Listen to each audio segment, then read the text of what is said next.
तो मैं 11 वर्षों से वन वन भटक, मैं बगैर राजनीतिक पार्टी के हूँ 11 वर्षों से, और मैं राम को ढूंढ रहा हूँ, प्रभु श्री राम को। भाजपा में सब कुछ आरएसएस तय करता है। पार्टी में आपने डीलर ही डीलर भरे हुए। कहाँ से आप? मैं उत्तराखंड से हूँ। क्यों है प्रोटेस्ट में? सबसे बड़ी बात यह है कि मैं पहले 11 वर्ष पूर्व लंका यानी भाजपा का हिस्सा हुआ करता था। मैंने लंका में लोकतंत्र की बात कही। मैंने कभी पार्टी में कार्यकर्ताओं को सम्मान मिलना चाहिए, और सबसे बड़ी बात यह है कि काबिल लोगों को पार्टी में टिकट मिलना चाहिए, तो मुझे निकाल दिया गया। ठीक उसी प्रकार जैसे रावण ने, अहंकारी रावण ने भरे दरबार से लंका को निष्कासित कर दिया, और उसके बाद विभीषण किसकी तलाश में थे? राम की तलाश में।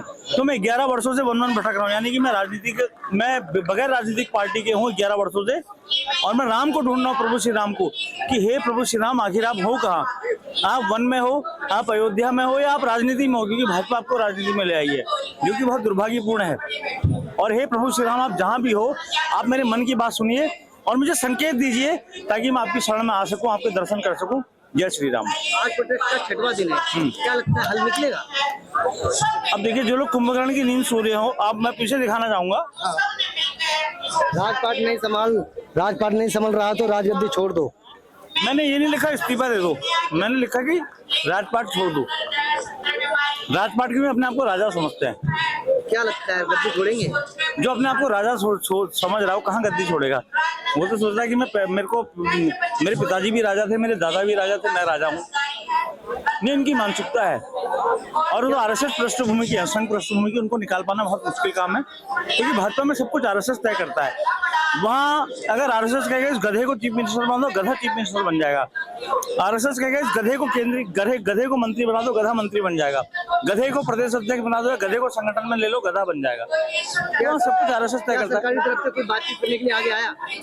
कहाँ आया? ये तो आतंकवादी कह रहे हैं युवाओं को, ये थोड़ी कह रहे हैं। कह रहे फंडिंग हो रही है प्रोटेस्ट के लिए बाहर से।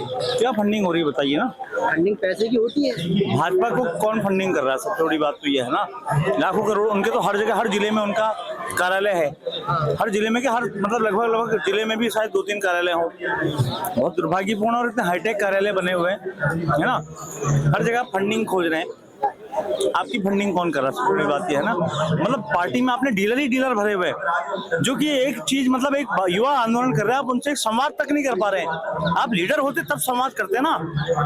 पहले यदि रेल दुर्घटना होती तो रेल मंत्री इस्तीफा दे दिया करता था। स्वर्गीय लाल बहादुर शास्त्री जी ने 100 लोग रेल दुर्घटना में मारे गए, इस्तीफा दे दिया था। इसी प्रकार से नीतीश कुमार जी ने भी इस्तीफा दिया जब 290 लोग रेल दुर्घटना में मारे गए थे। एक बार हवाला कांड का आरोप लगा था लाल कृष्ण आडवाणी के ऊपर, उन्होंने इस्तीफा दे दिया था।